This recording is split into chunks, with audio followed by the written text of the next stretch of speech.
Hello all, hello everyone. You're welcome to my channel. This is Inside Real Estate and I'm your host, Lekon. Today I'd like to talk to you about the difference between the Omonile and land grabbers. If you've been enjoying the content you've been getting from us, I want you to like and subscribe to this channel and also share it with the people in your space. Without any further delay, let's get into it. So the Omonile are the sons of the soil. They are those who have legitimate claim over land.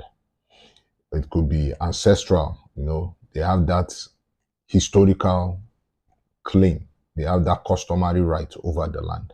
Okay, you can trace it to them. It's been passed down from generation to generation. Okay, and as far as the real estate market is concerned, the Omonile's role is the supply. Because they have this land in abundance, they cater to the demand of the market. So it's simple and straightforward. But in reality, what we've had to see, or what comes to play from many families, is that they are always in disarray. The patriarch had multiple wives, many children, and most of those children are not in tandem, they are not in sync. So when the sale goes through, you find out that some people or some members or some parts of the family will spring up and let you know that it was done without their consent. You have to ratify, you have to settle them, you have to, and then it just becomes messy and leads to litigation between the buyer and the family or the Omonile, and so on and so forth. We see that happen a lot, where they will say one person will claim that this whole land belongs to our father and it was sold without my consent.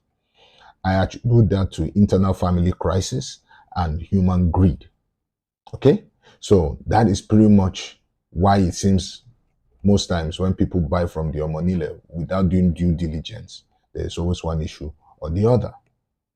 Okay, land grabbers, on the other hand, do not have a claim on the land. Land grabbers use fraudulent means, sometimes by coercion, other times by faking documents, by manipulation. They do all these things to just get that land. And when they develop on the land, it's usually without the consent, or when they take possession of that land or that parcel or that property, it's usually without the consent of the family. Okay, so what we see play out in the market right now is that land grabbers are used as mercenaries, either by opposition family members to thwart or topple the authority or interest of another family over a particular parcel of land, or the land grabbers themselves, out of pure greed, without being engineered or weaponized by any party at all, just simply out of greed, move to a site and take it forcefully. Usually because the family they are fighting against, or they are claiming this land from or taking this land from, don't have the means or wherewithal to counter them.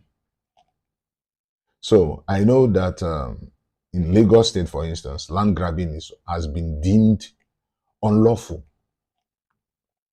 Okay, it's a criminal offense. But my question is, we still see it in operation even till today. I've had personal encounters with land grabbers on site. And the funny thing is, they have the resources, they have backings, and you're on your site, you've paid for it, you've done everything, you're working legitimately or legitimately, and suddenly you see bulldozers and caterpillars and even some armed men will just come and then they get everybody away from that site. So the difference between both parties is that the Omonile has legit or legitimate claim over the land. Now, does that mean that there won't be issues or they don't have internal issues? Absolutely not.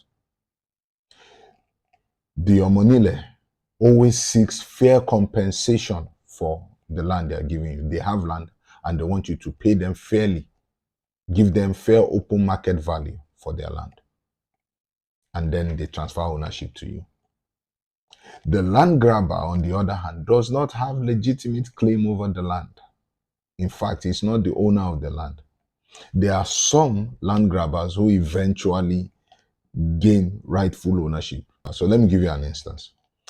Family A has legitimate claim over land. In fact, it's their land.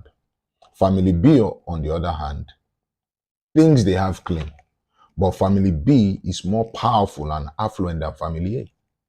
So family B takes over that land and is even selling.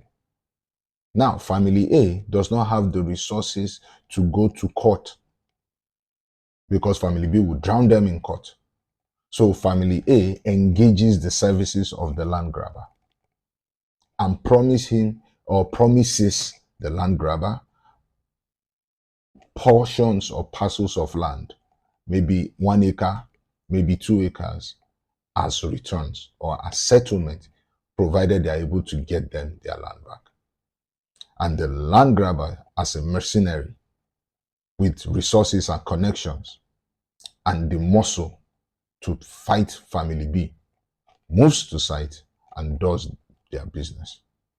And when they claim that land back for family A, they take their portion. And they too can begin to sell that portion.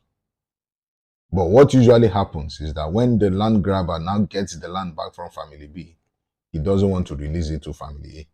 The land grabber works majorly for self-interest and personal gain.